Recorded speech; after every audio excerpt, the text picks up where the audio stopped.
Dali no Pode Dali. Eu sou a Valesca Karsten e tô gravando mais um episódio.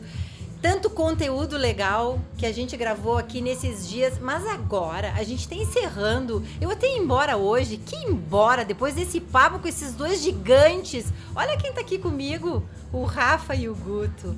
Sério, eu não vou ficar puxando o saco e babando o ovo, que não é do meu feitio, mas assim, ó, vocês batem um bolão, vocês sabem disso, né? O Rafael eu sei que é muito bom. E o Guto é meu professor.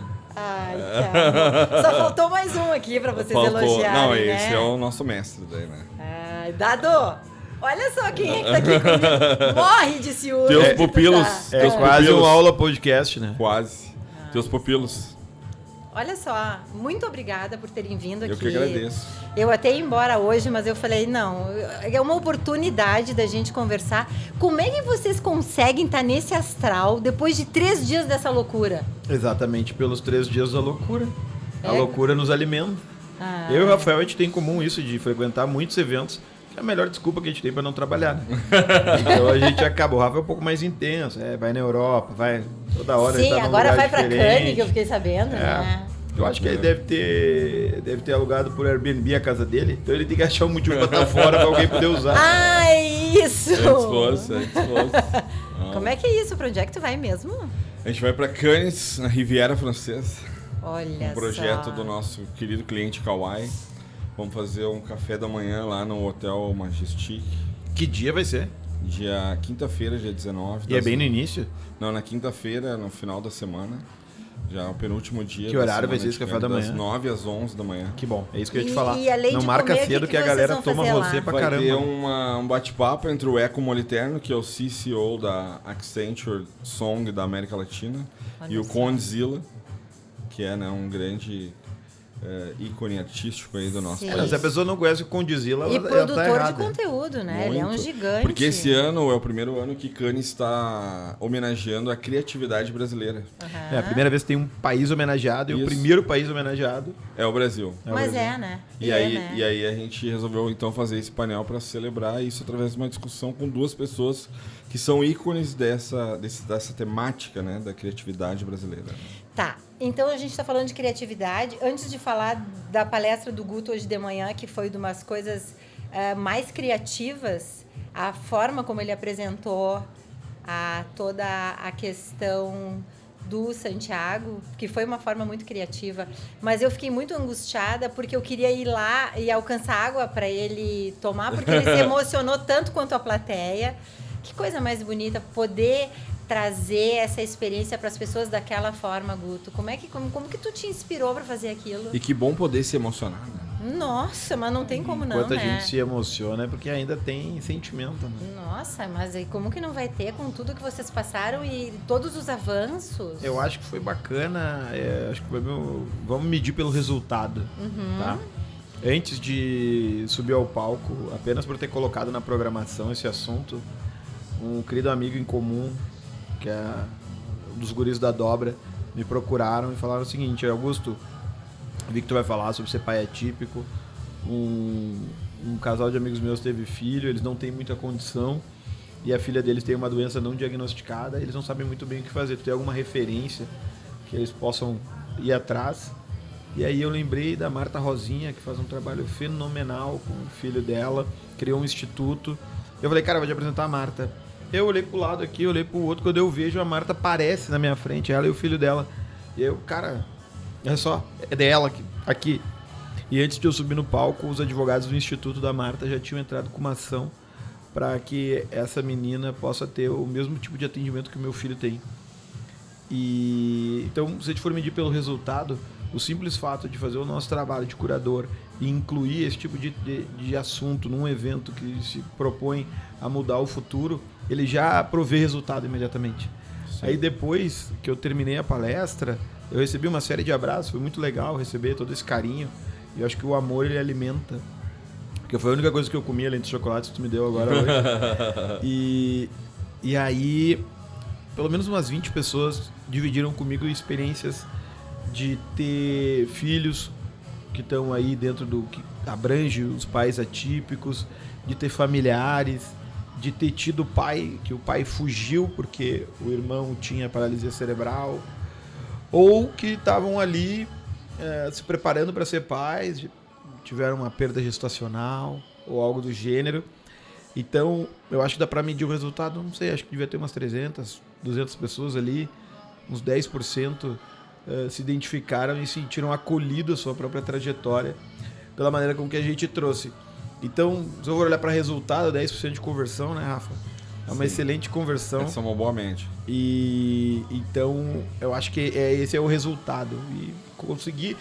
o evento, uma parte é minha, né? Então, eu tenho o poder de escolher o assunto que eu quero que seja discutido. Ai, mas não é assim. E por fazer isso, eu tenho uma responsabilidade. Claro. Então, quando eu coloco eu mesmo para falar no meu palco, a responsabilidade é muito maior. Claro. Então, eu acho que eu fiz uma boa escolha. Escolha de mim mesmo para estar ali. Porque é uma responsabilidade, né? Porque senão vira uma egotrip. Não, e outra coisa, e um pai que teve junto com a mãe em todo o processo. Então, tu tinha propriedade porque tu tava ali. Eu tava. A mãe tá me ligando, só um pouquinho. Tá. Uma coisa é falar e falar de coadjuvante. Ele foi participante, né? E, Rafa, me diz uma coisa. Da onde é que tu te abastece com tanta criatividade? Me conta, assim, da tua infância.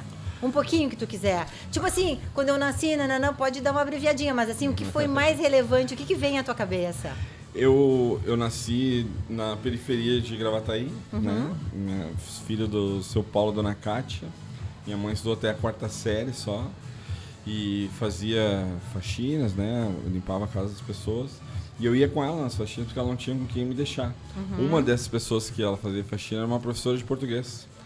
E eu ficava sentado lá, enquanto ela fazia faxina, lendo dicionários que ela tinha na casa dela. Tu e o Chico Buarque, sabia? Porque ele gosta mesmo de ler dicionários. Por isso que eu falo palavras que as pessoas normalmente não usam no dia a dia, porque eu aprendi naquela época. Tem gente que lê gibi, o Rafa lia dicionário. Eu nunca falei isso pro Rafa, mas é uma coisa que eu fazia também. É? Dicionário, almanac, eu adoro o almanac. Eu tinha vários. Cheio de curiosidades, tá? Mas vamos lá, Rafa, e aí me conta. E aí a minha mãe, né... e aí tu ficava lá... Ontem me fizeram uma pergunta ao que eu atribuía o meu sucesso. E eu falei, o joelho da minha mãe. Eu sei. Sensacional. Porque ela sempre orou, rezou, pediu para que eu fosse cuidado, para que eu tivesse saúde, para que eu tivesse oportunidades, para que eu tivesse acesso à educação, porque ela sabia que isso ia ajudar a mudar a minha vida. E ela e meu pai sempre me falaram que o caminho era a educação, que eu tinha que estudar, que esse era o caminho. Só que a gente não tinha dinheiro, né? A gente não tinha acesso, não tinha nada. Mas quantos que dizem e a pessoa não ouve? É verdade. Né? E aí eu me inscrevi em tudo que era curso de graça e tal. Aí eu comecei a trabalhar como office boy com 15 anos. E aí eu ganhava R$120 por mês. E desses R$120, 80 eu paguei meu curso de informática. E os outros 40 eu dava para minha mãe. E aí, todo mês... Na verdade, eu dava todos os 120 para minha mãe. E aí ela ia pagar o curso na escola. E quando ela ia pagar o curso, ela falava, vocês têm que dar emprego pro meu filho. Vocês têm que dar emprego pro meu filho. Até que no 6º mês, eles me convidaram para ser um estagiário da escola. E aí eu virei um monitor da escola, eu ficava na sala junto com o professor auxiliando os outros colegas. Claro. E eu fazia aulas de recuperação também, aí as pessoas começaram a gostar da minha aula. E aí eu comecei a fazer muitos cursos, e aí a escola me convidou para virar professor da escola. Aí eu ganhei uma turma, e a minha turma teve a melhor avaliação dos alunos da história da escola. E aí eles me deram 10 turmas, e aí eu virei coordenador dos professores. Aí eu virei coordenador dos coordenadores de todas as escolas. Olha só, Rafa. E aí a educação transformou a minha vida, né? E é uma cachaça, vamos dizer, né? Total, né? Porque assim... Essa foi hoje eu falei isso num outro podcast, que a educação foi a minha ferramenta para hackear o sistema. Ai, olha que maravilha isso! E aí eu criei, junto com a Juliana, uma empresa de educação, que é o que eu faço hoje diariamente, para dar acesso à educação para outras pessoas. Então, essa é uma curta história longa. Pois é, mas é que educação é compartilhamento. É isso aí, chama share. É isso aí, somos pontes, né? Isso que tu faz com a questão toda do Santi, que tu alcança para outras pessoas, é sobre isso, né? Espero. Comecei agora, é a primeira vez que eu falo isso num palco dessa forma. Eu ia trazendo pílulas ao longo das minhas apresentações, principalmente as de negócio, né? Que é o que eu costumo fazer. Mas eu acredito muito que a gente pode dar luz a lugares onde não tem ninguém vendo. E aí é o nosso papel.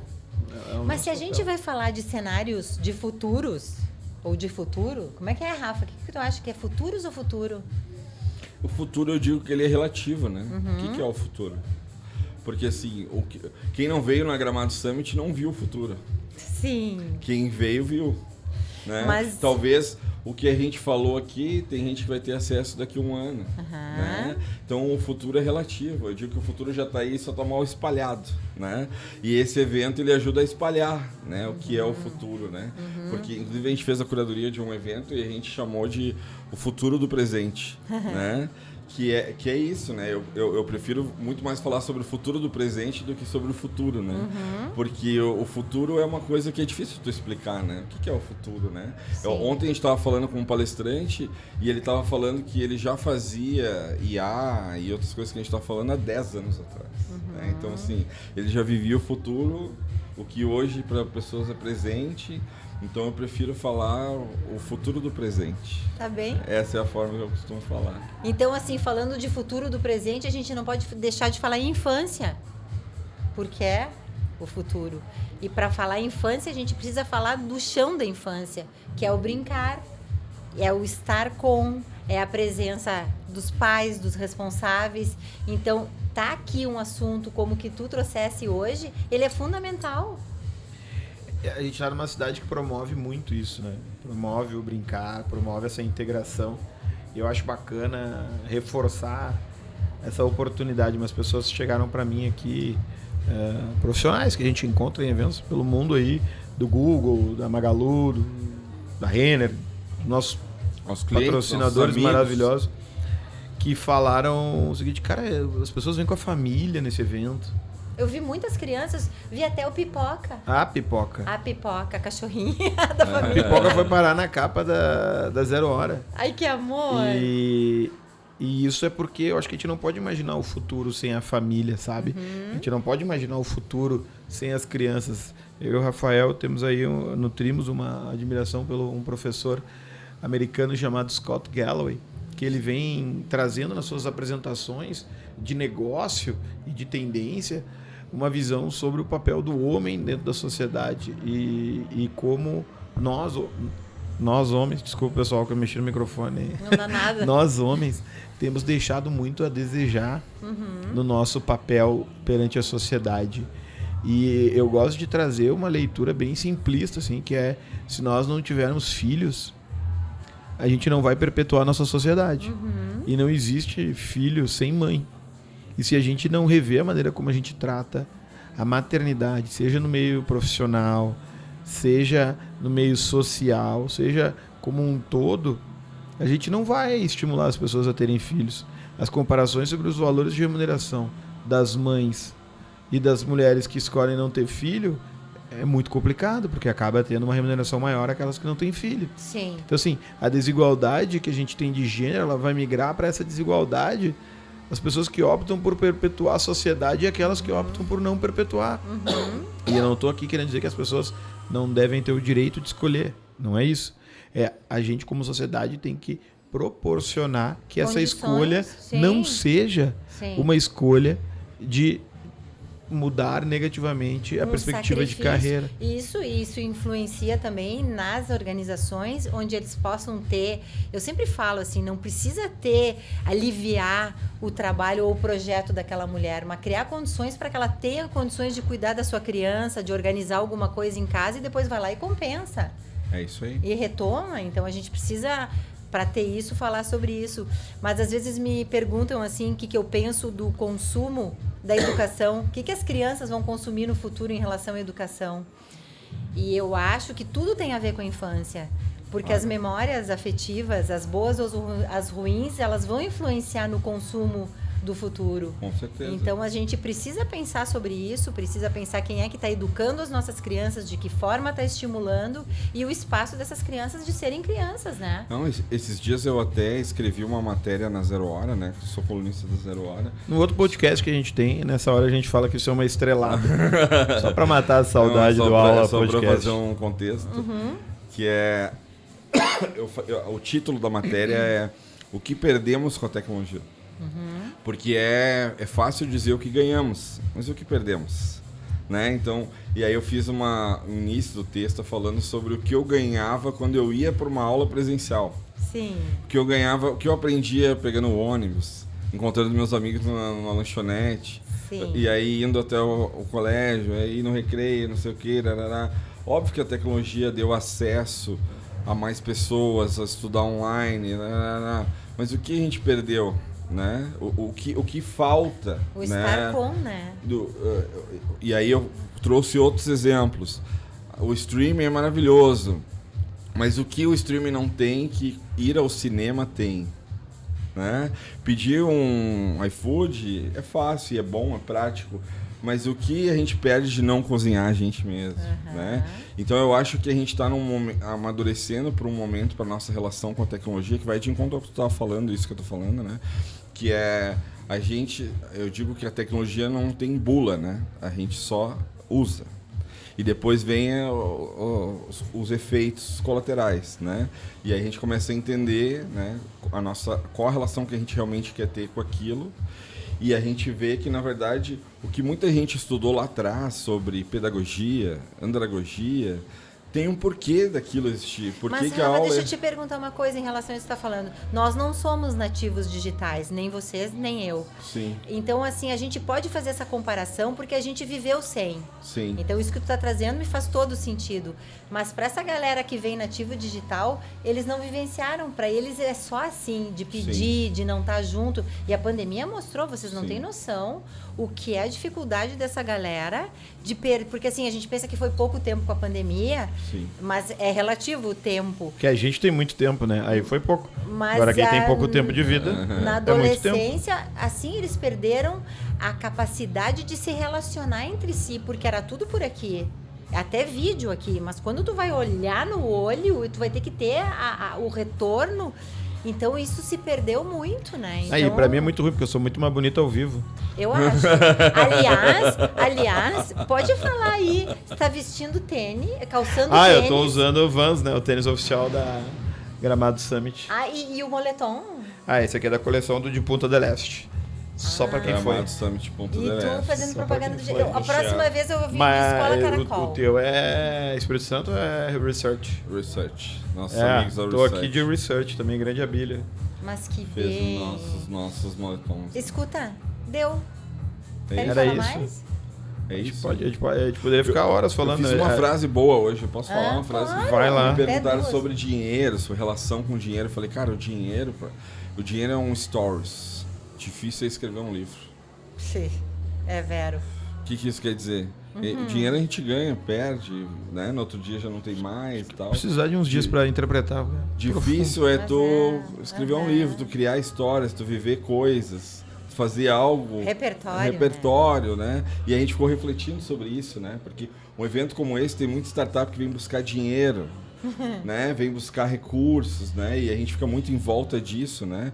E a gente cria pouca estrutura, né? Que eu acho que é um pouco do que a gente está falando aqui também, né? Então acho que isso foi uma coisa que a gente falou num outro podcast, foi uma discussão super legal, assim, porque eu acho que a gente começou falando sobre uma cultura que tem no Brasil de atalho, das pessoas buscarem atalho, 3 dicas de sucesso, e como isso tomou conta da internet, né? Pessoas comprando cursos e vendendo receitas milagrosas de sucesso e tal, e isso entrou dentro da sociedade, né? De uma forma muito rápida, porque infelizmente isso faz parte, né? E deprimiu muito a sociedade, porque quando as pessoas vão lá e se dão conta que não é assim, que não tem, né?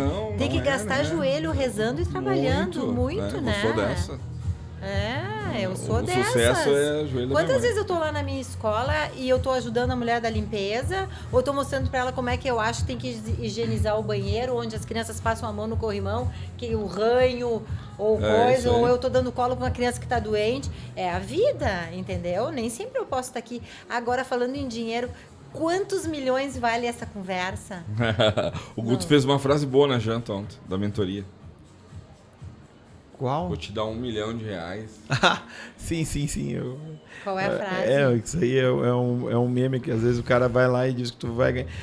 Teve um evento Eu achei muito boa a frase. que deu R$1 milhão pro premiado. E eu fui ver, era R$1 milhão em mentoria.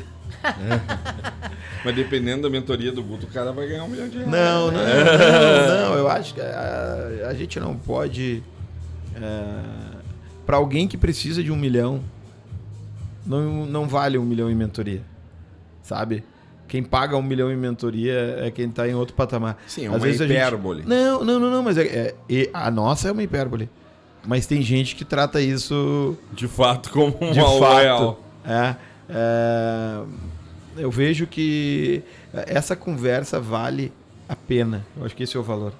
Muito sabe? bem. Com E certeza. aí, quando a gente... Vocês viram como é legal ler dicionário? Essa conversa vale e ele veio e encaixou o quebra-cabeça. A pena. Vocês valem muito a pena, guris. E eu digo mais, eu aproveito para te agradecer. Eu também. Porque a Gramado Summit, né? Ela é uma construção coletiva. Ela tem dono, ela tem um CNPJ, ela tem balanço, ela tem resultado. Mas ela é a materialização de um sonho. E esse sonho não é meu. Esse sonho é o sonho que começou lá com o Marcos. E aí tem uma frase muito batida, mas só é batida porque faz sentido, que é sonho que se sonha junto vira Raul Seixas, eu ia dizer. realidade. E aí, olha que bacana. Esse aqui é um sonho que se sonha junto. E tu tá aqui sonhando com a gente. Mas certamente. Já não é a primeira vez, eu tenho certeza que não é a última. Não. E aí as pessoas que estão nos ouvindo aqui no Pod Dali e que vão ver talvez um corte ou algo do gênero dessa nossa conversa, eu faço o convite. O Rafael encontrou uma história lindíssima que vai sair na mídia aí, de pessoas que não tinham muito, ou na verdade elas não tinham quase nada, mas elas vieram para cá. Elas encontraram um meio de ganhar o ingresso, tá? Se você não tem condição de comprar um ingresso, existem meios de ganhar o ingresso. Porque é caro, tá? Até porque não é barato fazer isso aqui. Agora, venham, sabe? Se não for aqui, vão em outro. Mas estejam em movimento.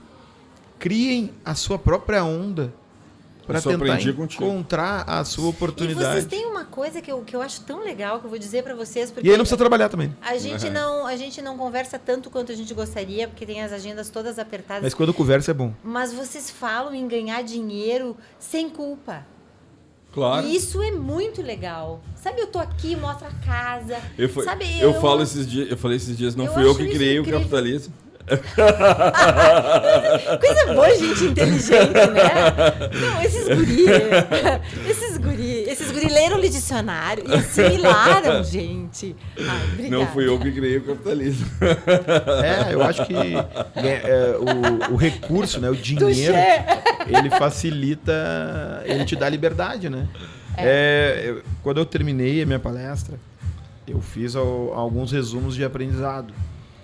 E no último deles eu falei o seguinte, que as condições financeiras, elas fazem total diferença quando tu é um pai atípico. E aí, essa não é a minha realidade. Essa é a minha realidade. Mas eu só estou dividindo essa história porque essa não é a realidade da maior parte das pessoas. Então, assim, se eu tenho condição e eu consigo usar isso como um instrumento, é legal. Mas entendeu? assim, valorizou também o trabalho da tua mulher, que a empresa que ela trabalha proporciona um plano de saúde, falou de uma instituição na capital do estado onde acolhe as crianças atípicas, assim, deu muitos caminhos também, isso é muito generoso, né? Mas é isso que o dinheiro dá, entendeu? Ele dá liberdade. Eu chegar aqui e ter um palco e poder escolher o assunto que eu quero tratar. E eu não sei se vocês notaram, não foi só esse assunto. Mas não precisa ser o teu palco, tu sempre tem palco, porque tu é bom, guri. E eu consegui trazer o Pertence, que é uma outra empresa de impacto que ajuda pessoas com neurodivergência a terem uma vida que vale a pena. E é daí, não é do dicionário que eu aprendi isso. Porque a vida que vale é a vida. Viver não basta, a gente tem que viver uma vida que vale a pena. E a pessoa com problemas neurológicos, né, como a síndrome de Down, uma paralisia cerebral ou qualquer outra condição, muitas vezes ela não vive a própria vida. E o Pertence faz isso. E quando eu fui apresentado esse projeto, a primeira coisa que eu disse é: eu quero, não sei como eu vou patrocinar isso. Isso aconteceu 5 anos antes do meu filho nascer. E aí hoje eu pude dar palco aqui pro Pertence. Da mesma maneira que a gente encerrou com o Murilo Rosa, né, que é o nome que a gente vai falar, mas a Cláudia, da Realwood, que é o local aqui onde a gente está, que um grande parceiro da Gramado Summit, que é essa cadeira, essa mesa, isso aqui é tudo da Realwood.